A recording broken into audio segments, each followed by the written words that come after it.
بسم اللہ الرحمن الرحیم رب اشرح لی صدری ویسر لی امری واحلل عقدۃ من لسانی یفقہوا قولی۔ آج ہم جو اپنا سبق شروع کریں گے وہ سورہ بقرہ کی آیت نمبر 27 سے ہے۔ بسم اللہ الرحمن الرحیم الذین ینقضون عہد اللہ من بعد میثاقہ ویقطعون ما امر اللہ بہ ان یوصل ویفسدون فی الارض اولئک هم الخاسرون۔ اللہ زینہ جو لوگ ینقضون توڑتے ہیں عہد اللہ کا وعدہ من بعد اس کے میثاقہ ہی پختہ اقرار کے ویقطعون اور کاٹتے ہیں ما جو امرا حکم دیا اللہ نے بھی اس سے ان یوصل کہ وہ جوڑے رکھیں ویفسدون اور وہ فساد کرتے ہیں فی الارض زمین میں اولئک وہی لوگ ہم وہی الخاسرون نقصان اٹھانے والے ہیں۔ اللہ کے عہد کو مضبوط باندھ لینے کے بعد توڑ دیتے ہیں۔ اللہ نے جسے جوڑنے کا حکم دیا اسے کاٹتے ہیں اور زمین میں فساد برپا کرتے ہیں۔ حقیقت میں یہ لوگ نقصان اٹھانے والے ہیں۔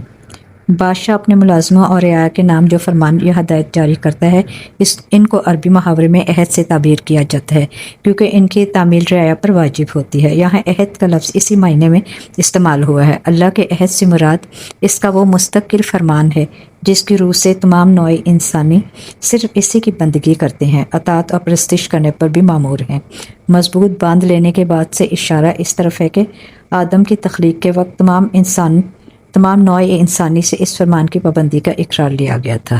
اقرار پر نسبتاً زیادہ تفصیل کے ساتھ بھی روشنی ڈالی گئی ہے، یعنی جن روابط کے قیام اور استحکام پر انسان کی اجتماعی اور انفرادی فلاح کا انحصار ہے، جنہیں درست رکھنے کا اللہ نے حکم دیا ہے، ان پر یہ لوگ تیر چلاتے ہیں۔ اس مختصر سے جملے میں اس قدر وسعت ہے کہ انسان تمدن اور اخلاق کی پوری دنیا پر جو دو آدمیوں کے تعلق سے لے کر عالمگیر بین الاقوامی تعلقات تک پھیلی ہوئی ہے، صرف یہی ایک جملہ حاوی ہو جاتا ہے۔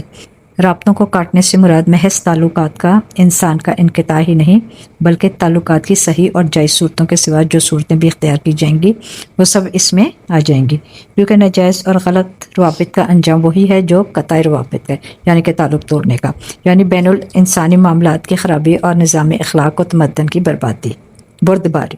ان تین جملوں میں فسق اور فاسق کی مکمل تعریف بیان کر دی گئی ہے۔ خدا اور بندے کے تعلق اور انسان کے تعلق کو کاٹنے یا بگاڑنے کا لازمی نتیجہ فساد ہے۔ جو اس فساد کو برپا کرتا ہے وہی فاسق ہے۔ آیت نمبر 28 کیف تکفرون باللہ وکنتم امواتا فاحیاکم ثم یمیتکم ثم یحییکم ثم الیہ ترجعون۔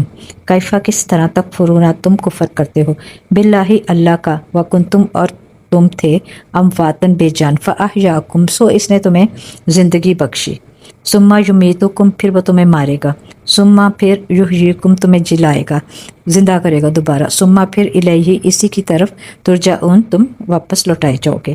تم اللہ کے ساتھ کفر کا رویہ کیسے اختیار کرتے ہو؟ حالانکہ تم بے جان تھے، اس نے تم کو زندگی عطا کی، پھر وہی تمہاری جان نکالے گا، پھر وہی تمہیں دوبارہ زندگی عطا کرے گا، پھر اسی کی طرف تمہیں پلٹ کر جانا ہے۔ آیت نمبر 29 هو الذی خلق لکم ما فی الارض جمیعا ثم استوی الی السماء فسواہن سبع سماوات وہو بکل شیء علیم۔ ہوا وہی ہے الذی جس نے خلقہ پیدا کیا لکم تمہارے واسطے ما جو کچھ ہے فی الارض زمین میں، جمیعاً سارے کا سارا سب کچھ، ثم پھر استوی وہ متوجہ ہوا، اس نے ارادہ کیا، الی طرف السماء آسمان کے، فسواہن پس برابر کر دیا ان کو، درست کر دیا، بنا دیا، ہموار کر دیا ان کو، سات سماوات سات آسمان، وہ اور ہوا وہ بکلی ساتھ ہر شیء چیز کے علیمن خوب علیمن جاننے والا اور حکمت والا ہے۔ وہی تو ہے جس نے تمہارے لیے زمین کی ساری چیزیں پیدا کی، پھر اوپر کی طرف توجہ فرمائی اور سات آسمان پیدا کیے اور ہر چیز کا علم رکھنے والا ہے۔ سات آسمانوں کی حقیقت کیا ہے اس کا تعین مشکل ہے۔ انسان ہر زمانے میں آسمان یا دیگر ماورائے زمین کے متعلق اپنے مشاہدات کا قیاسات کے مطابق مختلف تصورات قائم کرتا رہا ہے جو برابر بدلتے رہتے ہیں، لہٰذا ان میں سے کسی تصور کو بنیاد قرار دے کر قرآن کے ان الفاظ کا مفہوم متعین کرنا صحیح نہ ہوگا۔ مثلا اتنا سمجھ لینا چاہیے کہ یا تو اس سے مراد یہ ہے کہ زمین سے ماورا جس قدر کائنات ہے اسے اللہ نے سات محکم طبقوں میں تقسیم کر رکھا ہے، یا یہ کہ زمین اس کائنات کے جس حلقے میں واقع ہے وہ 7 طبقوں پر مشتمل ہے۔ اس فکر میں 2 اہم حقیقتوں پر متنبع فرمایا گیا ہے۔ ایک یہ کہ تم اس خدا کے مقابلے میں کفر و بغاوت کا رویہ اختیار کرنے کی جرت کیسے کرتے ہو، جو تمہاری تمام حرکات سے باخبر ہے، جس سے تمہاری کوئی حرکت چھپی ہوئی نہیں رہ سکتی۔ دوسرے یہ کہ جو خدا تمام حقائق کا علم رکھتا ہے، جو در حقیقت علم کا سرچشمہ ہے، اس سے منہ موڑ کر بجز اس کے تم جہالت کی تاریکیوں میں بھٹکو، اور کیا نتیجہ نکل سکتا ہے جب اس کے سوا علم کا اور کوئی منبع ہی نہیں، جب اس کے سوا اور کہیں سے وہ روشنی مل ہی نہیں سکتی جس میں تم اپنی زندگی کا راستہ صاف دیکھ سکو، تو آخر اس سے روح گردانی کرنے میں کیا فائدہ تم نے دیکھا ہے۔ وآخر الدعوانا ان الحمد للہ رب العالمین، سبحانک اللہم وبحمدک، اشہد لا الہ الا انت، استغفرک واتوب الیک۔ السلام علیکم ورحمۃ اللہ وبرکاتہ۔